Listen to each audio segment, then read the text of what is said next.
গোলাম মাওলা রনির সাথে খালেদ মহিউদ্দিনের রয়েছে পুরানা হিসাব নিকাশ। সেই হিসাব নিকাশ চুকাতে হবে। এই খালেদ মহিউদ্দিনের আরও হিসাব নিকাশ রয়েছে এদেশের গুম হওয়া, খুন হওয়া মানুষের সাথে। এদেশের মানুষের সাথে তাদের অর্থ চুরি করার হিসাব নিকাশ রয়েছে এই খালেদ মহিউদ্দিনের সাথে। আপনারা কি মনে করতে পারেন আজ থেকে 12 বৎসর আগের সেই কথা, যখন গোলাম মাওলা রনির পেছনে সাংবাদিকদেরকে লেলিয়ে দিয়েছিল গুন্ডার মতো, ক্যামেরা লেলিয়ে দিয়েছিল গুলির মতো করে, আর টেলিভিশনের স্ক্রিনকে ব্যবহার করা হয়েছে এই খালেদ মহিউদ্দিনের মিথ্যাচারের মতো করে। আসুন সামান্য একটু আমরা শুনি, তাহলে কিঞ্চিৎ বুঝতে পারবেন সে আসলে তার অসততাটা কোথায়। নিয়ে উনি যেটি বলছেন যে ওনার পিছু ধাওয়া করা বা ওনার পিছু হাঁটা, ওনাকে তো ফোনেও কন্ট্যাক্ট করে যাওয়া যেত। আমি ফোনে কন্ট্যাক্ট করার সঙ্গে অ্যাপয়েন্টমেন্ট কন্ট্যাক্ট করার ব্যাপারটা তো আমি আসছি জিনু ভাই। উনি বলছেন যে উনি ফোন করার পরে র্যাবও ছিল এখানে, পুলিশও এখানে ছিল। বারবার উনি বলছেন যে পুলিশ নাকি আমাদের হাতে ধরা বাদ দিয়ে পায়ে ধরেছে। পুলিশের এসপি, আমি জানি না এটা ওনাদের জন্য মানে এইরকম সত্যি কথা পুলিশ নিতে পারবে কিনা, সত্যি কথা পুলিশ নিতে পারবে কিনা এটা নিয়ে কঠিন।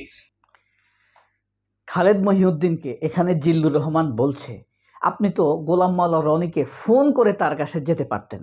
গোলাম মাওলা রনি একজন এমপি, পরিচিত মানুষ। সে তখন হাসি দিয়ে বলে, ফোন করার ব্যাপারে আসছি। আসলে সে গোলাম মাওলা রনিকে ফোন করেনি। অর্থাৎ তো আজ থেকে 12 বছর আগে গোলাম মাওলা রনির পেছনে এভাবে কয়েক 20-30 জন সাংবাদিক লেলিয়ে দিয়েছিল। গোলাম মাওলা রনি অফিসে যায়, তার পিছে সাংবাদিকের গাড়ি। সে বাসায় যায়, তার পিছে সাংবাদিকের গাড়ি। সে রাস্তায় যায়, তার পিছে সাংবাদিক গাড়ি। সে নামাজ পড়তে যায়, তার পিছে সাংবাদিকের গাড়ি। যার পরানায় আমরা এই গোলাম মাওলা রনির প্রতি খুবই সহানুভূতিশীল ছিলাম, এবং সে যে একজন মজলুম, তখন দারুণ অত্যাচারের শিকার একজন এমপি হয়েও সে তখন জেলে গিয়েছিল এই খালেদ মহিউদ্দিনের কারণে। খালেদ মহিউদ্দিনের চালাকি করেই তাকে শিক্ষা দেওয়ার জন্য সেখানে নেওয়া হয়েছে। গোলাম মাওলা রনির সাথে সালমান এফ রহমানের একটি দ্বন্দ্ব ছিল। দ্বন্দ্বটি ওই ধরনের বড় কোনো লেভেলের না। সালমান এফ রহমানকে নিয়ে গোলাম মাওলা রনি বাংলাদেশ প্রতিদিনে একটি কলাম লিখেছিল। সেখানে লিখেছিল, দরবেশ হেঁটে যাচ্ছে। ওই যে শেয়ার বাজার চুরি হয়েছিল না, হাজার হাজার কোটি টাকা, মানুষ কান্নাকাটি করছে, অনেক মানুষ আত্মহত্যা করছে। এই শেয়ার বাজারটা লুট করেছে খালেদ মহিউদ্দিনের বস সালমান এফ রহমান। তখন ওইটার উপর ভিত্তি করে গোলাম মাওলা রনি একটি কলাম লিখেছিল। সেই কলামে এলে প্রথমবারের মতো সালমান এফ রহমানকে দরবেশ উপাধি দেয়। সালমান এফ রহমানকে কিন্তু দরবেশ উপাধি দিয়েছিল গোলাম মাওলা রনি। এই সালমান এফ রহমান খেপছে, কি করা যায়। তখন খালেদ মহিউদ্দিন নিজে বলছে যে তাকে ডেকে সালমান এফ রহমান বলছে এটা নিয়ে নিউজ করতে। তখন সে বলছে, না আমি তখন করতে দেইনি। কিন্তু দেখেন সে ঠিকই ঘটনা ঘটাইছে। গোলাম মাওলা রনিকে বিরক্ত করে ফেলছে তার পেছনে সাংবাদিক লাগাই দিয়ে। তার পেছনে যে আপনি সাংবাদিক লাগাবেন, কারোর সাথে সাক্ষাৎকার নেবেন, কারো বিরুদ্ধে আপনি অভিযোগ দায়ের করবেন, রিপোর্ট করবেন, নিউজ করবেন, প্রথম হলো তাকে ফোন করে জানানো যে আপনার ব্যাপারে একটা অভিযোগ আছে, আমরা এই ব্যাপারে জানতে চাই। তো একই শোতে খালেদ মহিউদ্দিন এবং গোলাম মাওলা রনি, চ্যানেল আই জিল্লুর রহমান তাদেরকে এনেছিল। গোলাম মাওলা রনির সৌভাগ্য আওয়ামী লীগের এমপি, নাহলে এরকম কত মানুষকে গুম করে মেরে ফেলে, এরকম শোতে আসার সুযোগ পায় না। তো রনির সৌভাগ্য, মজলুম হওয়ার পরেও একটি টেলিভিশন শোতে গিয়ে সে নিজের কথাটা বলার সুযোগ পেয়েছে। সেখানেই খালেদ মহিউদ্দিন, দেখেন সে ম্যাজিস্ট্রেট ছিল, কত অনৈতিক ছিল, কত মিথ্যাবাদী ছিল। তাকে আরেকজন সাংবাদিক বলছে, জিল্লুর রহমান, সেও তো আওয়ামী লীগ, সে বলছে যে আপনি তো রনির কাছে ফোন করে যেতে পারতেন। বলতেছে ফোন করার ব্যাপারে আসছি, অর্থাৎ সে ফোন করে নাই, এটাকে এড়িয়ে গিয়েছে। কথা বলছেন, সে হ্যান ত্যান করে পুলিশকে ফোন করছে, এই সেই পুলিশ নাকি তাদের হাতে পায়ে ধরছে।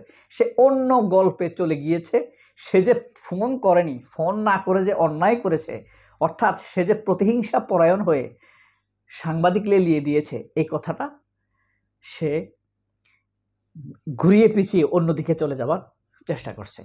তো আমরা তখন বলেছিলাম যে এই খালেদ মহিউদ্দিনের কি বিচার হবে না?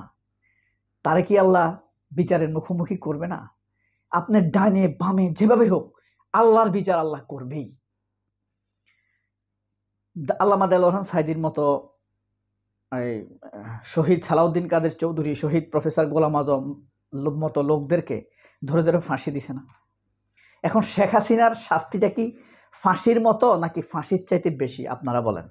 সারা পৃথিবীর মানুষ তাকে খুনি বলতেছে, জাতিসংঘ তাকে খুনি বলতেছে, আমেরিকা খুনি বলতেছে, ব্রিটেন খুনি বলতেছে, তাকে জার্মান খুনি বলতেছে, ফ্রান্স খুনি বলতেছে, কানাডা খুনি বলতেছে। আর একটা মানুষের কত অপমান হতে পারে, এর পরও লজ্জা নাই, বলে যে আমি এদের কুকুরের মতো হত্যা করব। এই খালেদ মহিউদ্দিনের আরেকটি অংশ আপনাকে দেখাই, সে যে অনিয়ম করে, মিথ্যাচার করে। দেখুন, আমার কথাটা আমাকে বলতে দেন, আমি আপনার কথার সঙ্গে একটু শব্দ করি না করেছেন না, আপনি রিড করে দেখেন, অনেকবারই অনেকগুলি কথা বলেছেন আপনি। একবারও কথা বলিনি, আপনি রিয়েন করে দেখেন শুরুর দিকে একবার একটু। আচ্ছা শুনুন, দেখছেন গোলাম মাওলা রনিকে খালেদ মহিউদ্দিন কথাই বলতে দিচ্ছে না। শেষ পর্যন্ত গোলাম মাওলা রনি বলছে আমার কথা আমাকে বলতে দিন, আপনার সময় আপনি বলবেন। এখানেও খালেদ মহিউদ্দিন বলছে আপনি বলেছেন, আপনি মানে মিউট করে দেখেন। মানে সে তার কথা উপরে রাখবে, আরেকজনের কথার ভিতরে কথা বলবে। অসভ্যতা, অভদ্রতা, মানুষের অধিকার হরণ, মানুষের বলার অধিকার হরণ, মানুষের বলার স্বাভাবিক গতিকে রোধ করা, এমন কোনো কাজ নেই যে আমরা যতদিন দেখেছি তার সাংবাদিকতার জীবনে সে করেনি। আর গোপনে কি করেছে সে জানে, আর মহামহিম আল্লাহ তাআলা জানে। কত মানুষ তার ব্যাপারে বিচার দিছে। এই ধরনের মানুষের ব্যাপারে তো বিচার দেওয়া যায় না, মামলা দেওয়া যায় না, এত ক্ষমতাবান। আপনি যদি তার বিরুদ্ধে জোরে কথা বলেন, বলবে যে আমাকে ধমক দিছে। আপনি যদি তার বিরুদ্ধে মামলা দেন, বলবে সাংবাদিকতার গতিরোধ করছে। আপনি যদি তার পত্রিকার বিরুদ্ধে মামলা দেন, বলবে মিডিয়ার গতিরোধ করছে। এরা হলো ঠোলা। আপনি তার সামনে তাকায় থাকলেও তার দিকে লস, তার দিকে না তাকাইলেও লস। বেয়ারা এক ধরনের অসভ্য।